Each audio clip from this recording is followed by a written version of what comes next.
11 years. For 11 years, the Seattle Seahawks and their fans have been haunted by a single yard, a single play call. Super Bowl XLX against the Patriots, that wasn't just a loss, it was a franchise scar.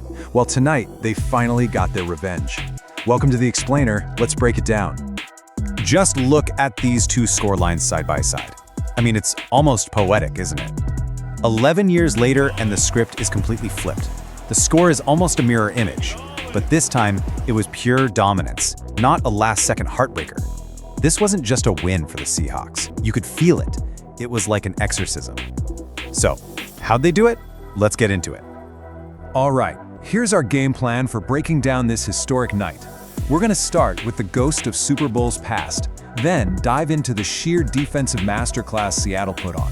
We'll look at that fourth quarter explosion that slammed the door shut, crunch the record-breaking numbers, and finally, try to answer the big one. What does this all mean for the legacies and the futures of these two franchises? Okay, first things first. To really get the weight of this moment for Seattle, you have to go back. You have to understand the pain. Let's rewind the clock to February 1st, 2015, and that play. Right, and it's fascinating because everyone remembers the interception. But look at this timeline. The miracle catch by Kearse puts them right on the doorstep. And then, the play call. Not handing it to beast mode Marshawn Lynch from the one. An undrafted rookie, Malcolm Butler, makes the pick. That one decision, man, it wasn't just debated for a decade, it became a meme, a coaching cautionary tale. It literally defined an entire era for two franchises. Until tonight. But here's the thing, this victory wasn't a mirror image of that loss. There was no last-second drama, not even close. This was 60 minutes of systematic, suffocating dominance, all orchestrated by head coach Mike Macdonald and his terrifying dark side defense. 7. Just let that number sink in. A Super Bowl record 7 sacks. This one number tells you the entire tactical story of this game. The Patriots' offensive line had absolutely zero answers for what Mike Macdonald was dialing up. He was sending his corner, Devin Witherspoon, on blitzes, creating total chaos and one-on-one matchups that rookie QB Drake Maye just could not handle. They were absolutely relentless. And it wasn't just the sacks, you know? They held the Patriots scoreless for 3 full quarters. I mean, think about that. On the Super Bowl stage, New England couldn't even get the ball past Seattle's 43-yard line until the final quarter. That's just a staggering display of defensive control. And this is the really interesting part, the how. This wasn't just about teeing off on the quarterback. They completely took away the run game first. Ramondre Stevenson and Tre'Davion Henderson were complete non-factors. By doing that, they made Maye one-dimensional and predictable, and it just allowed that pass rush to pin their ears back and attack. It's a classic defensive game plan, just executed to perfection. And you can just feel the fire in that quote from Devin Witherspoon, right? This wasn't just one game for them.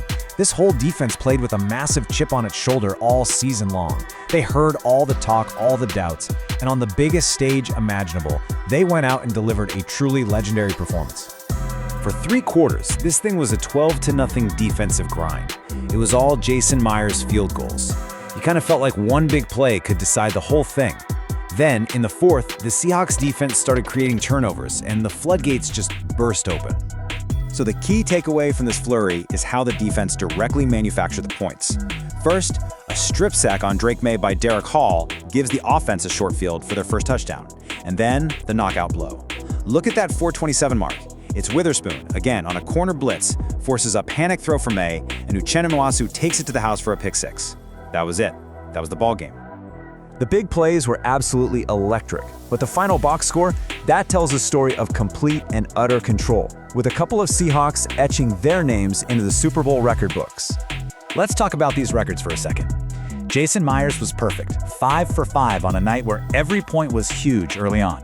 But the real engine of that offense was Kenneth Walker III. In a game where the plan was clearly to control the clock and let your defense feast, Walker was the guy grinding out those tough yards. 135 on the ground against that defense, that is a monster performance. And this right here, this tale of 2 quarterbacks, tells you everything you need to know. Look at Sam Darnold's line. It's not flashy, but look at that big fat 0 in the interception column. He did exactly what he was asked to do: manage the game, protect the football. Now compare that to Drake Maye, who was running for his life and got forced into 2 huge turnovers. Those 7 sacks, that's a direct result of Seattle's defensive game plan paying off in a huge way. And you simply cannot close the book on this game without talking about the redemption arc for Sam Darnold. I mean, this is one of the all-time great comeback stories in the NFL. This is the guy who was famously caught seeing ghosts on a hot mic against the Patriots of all teams. His career was written off by so many people, and now he's a Super Bowl champion. Just an unbelievable story of perseverance. This game was about so much more than just one season. This was a hinge point. This is a game that's going to define the legacies of coaches, players, and entire organizations for years and years to come. So for Seattle, this win cements Mike Macdonald as a truly elite coach and maybe, just maybe, signals the start of a new defensive dynasty. It kind of echoes the Legion of Boom, but with its own dark side identity. On the other side, though, it's a harsh reality check for New England. They're now 500 in Super Bowls at 6-6, denied that record's 7th ring. This loss just starkly illustrates how long that road back to the top might actually be. So with the confetti all settled, the big question is, where do these two teams go from here? And let me tell you, the paths forward look very, very different. For the champs, for the Seahawks, the question is now about sustainability. Can they turn this one incredible season into a dynasty? They've got the coach, they've got the defensive core, but the big challenge is going to be navigating the salary cap, especially with a huge decision looming on their offensive engine, running back Kenneth Walker III. And for the Patriots, it's all about the trenches. It's priority number 1, 2, and 3. You cannot win in this league, and you sure can't develop a young franchise quarterback if he is getting sacked a Super Bowl record 7 times.